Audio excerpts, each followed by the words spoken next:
Assalamualaikum warahmatullahi wabarakatuh dan salam sejahtera bagi kita semua. Yang terhormat Bapak Ibu Guru Penguji mata pelajaran Fisika, Bahasa Indonesia, Matematika Wajib, dan Matematika Peminatan. Terima kasih atas waktu dan kesempatan yang telah diberikan kepada saya. Sebelumnya, perkenalkan nama saya Diana Syabana dari kelas 12 IPA 1. Dan pada kesempatan kali ini, saya akan melakukan percobaan bandul sederhana.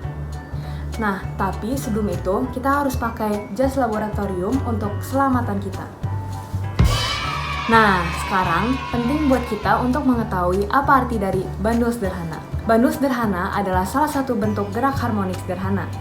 Gerak harmonik sederhana atau disingkat GHS adalah gerak periodik dengan lintasan yang ditempuh selalu sama atau tetap. Tujuan percobaan bandul sederhana ini mencakup 3 mata pelajaran, yaitu fisika, matematika wajib, dan matematika peminatan. Tujuan untuk mata pelajaran fisika yaitu menentukan konstanta gravitasi bumi. Tujuan untuk mata pelajaran matematika wajib yaitu mengetahui pengaruh panjang tali L terhadap periode waktu T. Tujuan untuk mata pelajaran matematika peminatan yaitu untuk menentukan simpangan gerakan harmonis sederhana yang menggunakan angka dari besar sudut yang digunakan pada percobaan bandul sederhana nanti. Nah, setelah mengetahui tujuan dari percobaan bandul sederhana ini, saya akan menjelaskan alat dan bahan yang dibutuhkan untuk melakukan percobaan ini. Yuk! Kemudian, saya melakukan percobaan ini dengan alat dan bahan yang sederhana, yaitu pipa, benang, kelereng, gantungan baju, gunting, kardus, koin, korek api dan lilin, lem, alat ukur, obeng atau besi yang tajam, stopwatch, kertas pengamatan, dan pulpen. Langkah-langkah yang harus dilakukan yaitu pertama, yang saya akan buat yaitu pengganti dari meja tumpuan dengan menggunakan karton. Bentuklah karton menjadi kubus. Koin dalam kubus tersebut bisa diganti dengan bahan-bahan lainnya yang dapat menjadikan kubus tersebut memiliki massa. Setelah itu, lubangi bagian pinggir kubus. Sesuaikan dengan diameter pipa yang digunakan dan masukkan pipa ke dalam lubang kubus tersebut.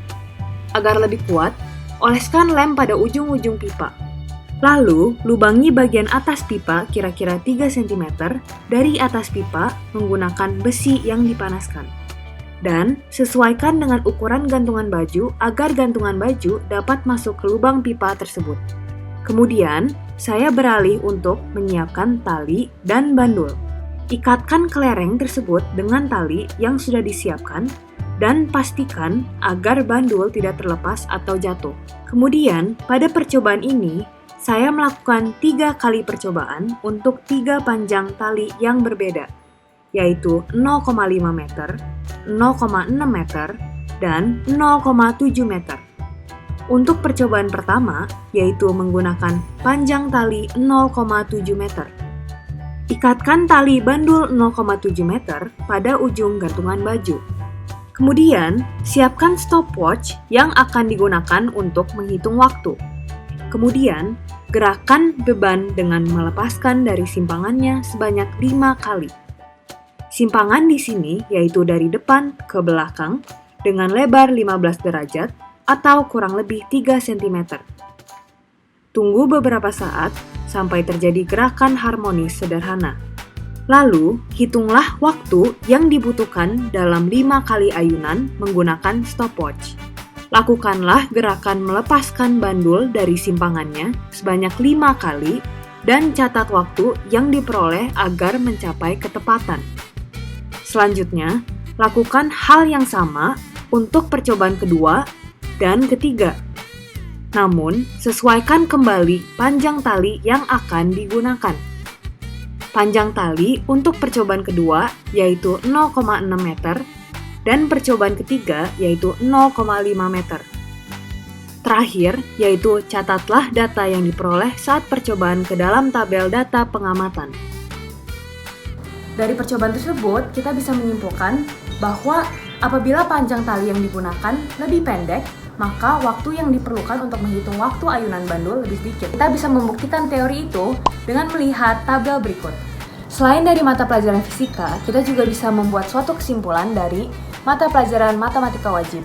Ini adalah grafik yang saya buat, yaitu panjang tali terhadap periode kuadrat.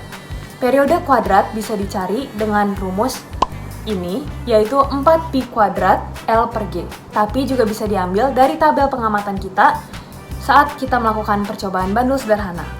Jika dihitung dengan rumus ataupun dari tabel, itu hasilnya kira-kira sama. Dari grafik tersebut, kita bisa menyimpulkan bahwa panjang tali memiliki pengaruh terhadap periode. Selain kita membuat grafik, kita juga bisa menghitung total lintasan. Ini adalah perhitungan saya. Nah, dari perhitungan saya, kita bisa menyimpulkan bahwa jika pada ayunan pertama, lintasannya adalah 100 cm, dan jika pada ayunan berikutnya adalah 3/4 dari lintasan sebelumnya, maka total lintasan pada ayunan kelima adalah 305 5/64 cm. Dan yang terakhir, untuk matematika peminatan, kita bisa membuat kesimpulan bahwa gerakan bandul pada percobaan bandul sederhana tergolong ke dalam gerak harmonik sederhana. Ini pekerjaan saya. Dari rumus tersebut, kita bisa menyimpulkan bahwa A dari percobaan bandul tersebut adalah 0,04.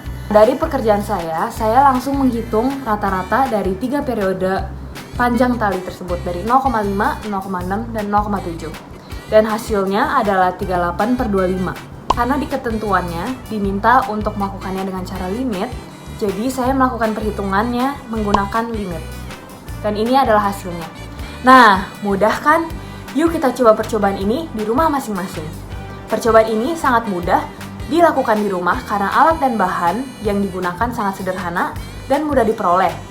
Ilmu yang kita dapatkan bisa berupa mengenai percepatan gravitasi, grafik hubungan X dan Y, dan kita bisa mendapatkan ilmu mengenai kecepatan gerak harmonik sederhana, sehingga belajar menjadi lebih asik dan lebih menarik. Demikian percobaan bandul sederhana dari saya. Kurang lebihnya mohon maaf dan terima kasih atas perhatiannya. Wassalamualaikum warahmatullahi wabarakatuh.